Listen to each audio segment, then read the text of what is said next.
Okay, so I cleaned it off. I numbed it again for like 5 seconds. And now I can see right here at the tail, it's still missing a little bit. So I'm gonna go in there and add a couple more, just so we can define that tail.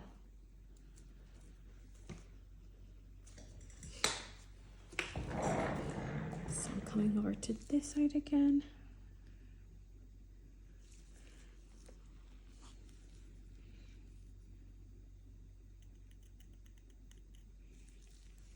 I added that long one right there. And I'm gonna trace the ones that I previously had done and add just a couple of more. So now it's the finishing touches. I can see an empty gap right there. So I'm gonna squeeze one in there.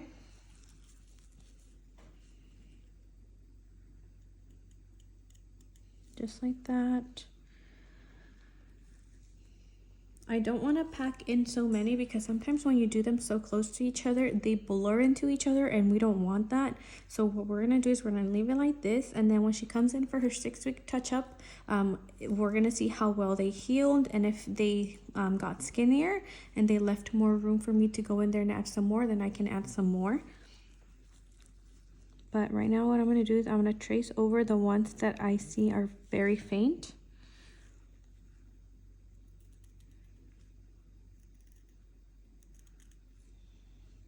Can you feel it?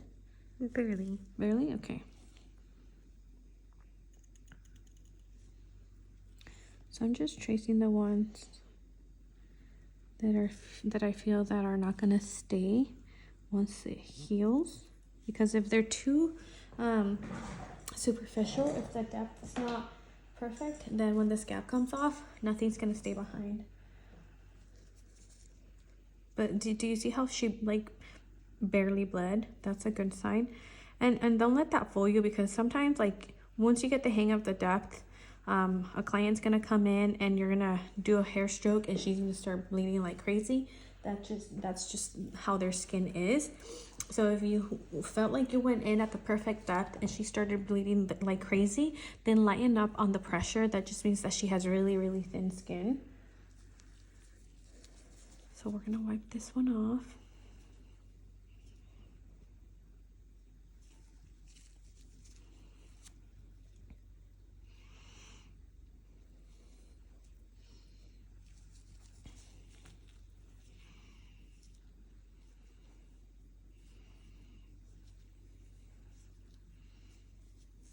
And let's numb her. So I like to numb in between passes.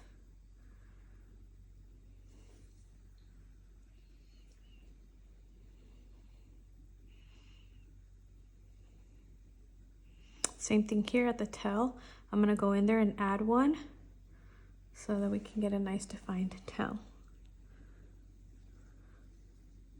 I'm gonna let her numb for about 5 seconds.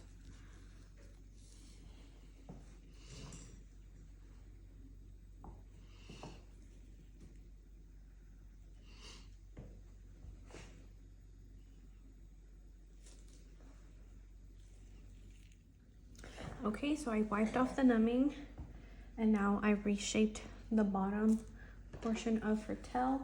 And what I'm gonna do is I'm gonna go in there and just fill it in. But I'm cleaning my blade right now.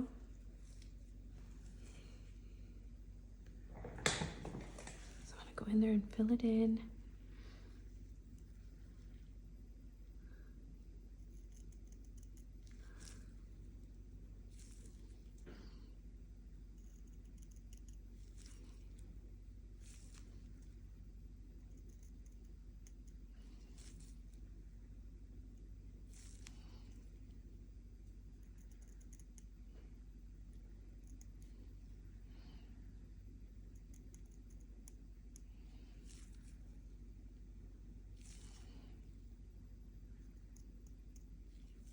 That. I'm gonna soak it.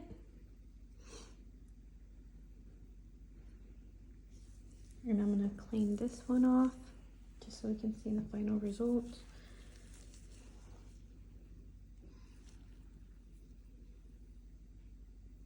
I don't put a lot of pressure because sometimes after you're pretty much close to done, their skin gets a little sensitive and the skin starts to feel a little bit raw.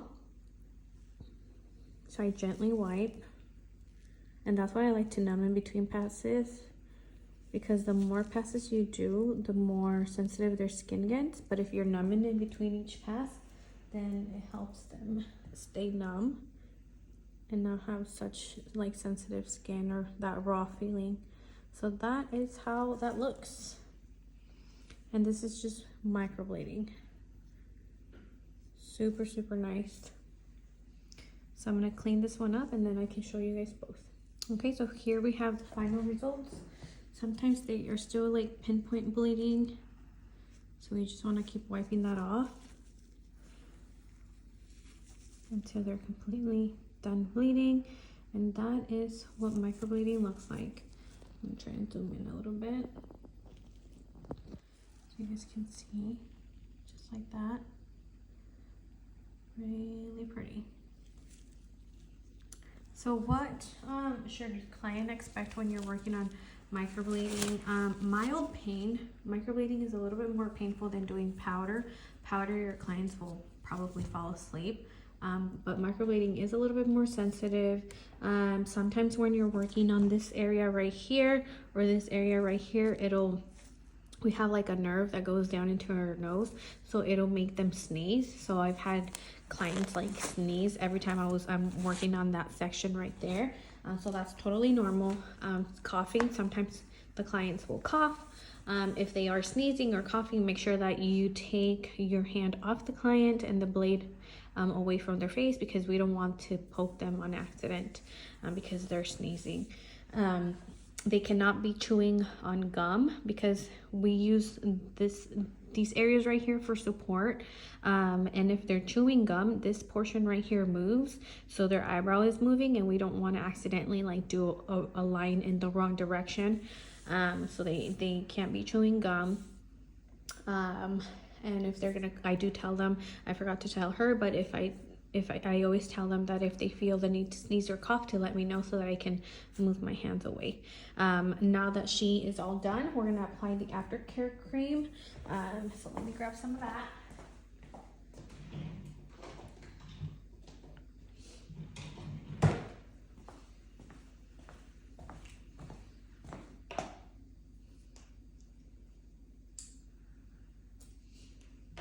I already gave her some to take home.